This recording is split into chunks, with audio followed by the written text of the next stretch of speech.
Pakistan legs میں خوش آمدید۔ اسرائیلی فورسز کی غزہ کے الشفا ہسپتال میں کارروائی، دھماکوں کی آوازیں۔ اسرائیل کی فوج غزہ کے سب سے بڑے طبی مرکز الشفا ہسپتال میں داخل ہو گئی ہے۔ حماس کے زیر انتظام غزہ کے طبی حکام کا کہنا ہے کہ اسپتال میں کئی دھماکے بھی ہوئے ہیں۔ الشفا ہسپتال میں داخل ہونے سے قبل اسرائیلی فوج نے حماس کے جنگجوؤں سے ہتھیار ڈالنے کا مطالبہ کرتے ہوئے کہا کہ خفیہ اطلاعات کی بنیاد پر اور آپریشن کی ضرورت کے مطابق اسرائیلی ڈیفنس فورسز الشفا اسپتال کے مخصوص حصوں میں حماس کے خلاف ٹارگیٹڈ آپریشن کر رہی ہیں۔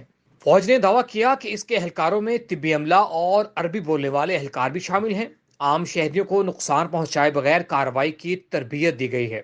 اسرائیلی فورسز نے الشفا اسپتال میں جاری فوجی کارروائی سے متعلق مزید کوئی تفصیل جاری نہیں کی۔ یہ کہا گیا ہے کہ اسرائیلی اہلکار کوشش کر رہے ہیں کہ عام شہریوں کو کوئی نقصان نہ پہنچے۔ اسرائیل کی حکومت اور فوج یہ دعویٰ کر رہی ہے کہ الشفا اسپتال کے نیچے حماس کے جنگجوؤں کا ہیڈ کوارٹر ہے اور وہ غزہ کے طبی مرکز کو اپنے ہیڈ کوارٹر کے طور پر استعمال کر رہی ہے۔ امریکہ نے بھی اسرائیل کے اس دعوے کو درست قرار دیا تھا۔ حماس اپنے جنگجوؤں کو بچانے کے لیے اسپتال اور طبی مراکز کو بطور ڈھال استعمال کر رہی ہے۔ دوسری جانب حماس اور اس کے زیر انتظام غزہ کا محکمہ صحت کئی بار اس الزام کی تردید کر چکے ہیں۔ محکمہ صحت کے ڈائریکٹر جنرل ڈاکٹر منیر البرش کا کہنا ہے کہ اسرائیلی فورسز نے الشفا اسپتال کے کمپلیکس کے مغربی حصے میں کارروائی کی ہے۔ ان کا کہنا تھا کہ اسپتال میں کئی دھماکے ہوئے ہیں جن سے اٹھنے والا گرد و غبار ان حصوں میں بھی پہنچ گیا ہے جہاں وہ موجود ہیں۔ انہوں نے خیال ظاہر کیا کہ اسپتال کے اندر بھی دھماکے ہوئے ہیں، تاہم آزاد ذریعے سے الشفا اسپتال کی تازہ ترین صورتحال کی تصدیق نہیں ہو سکی ہے۔ الشفا اسپتال میں لگ بھگ 650 مریض زیر علاج ہیں، جبکہ 7,000 بے گھر فلسطینیوں نے بھی اسپتال میں پناہ لی ہوئی ہے۔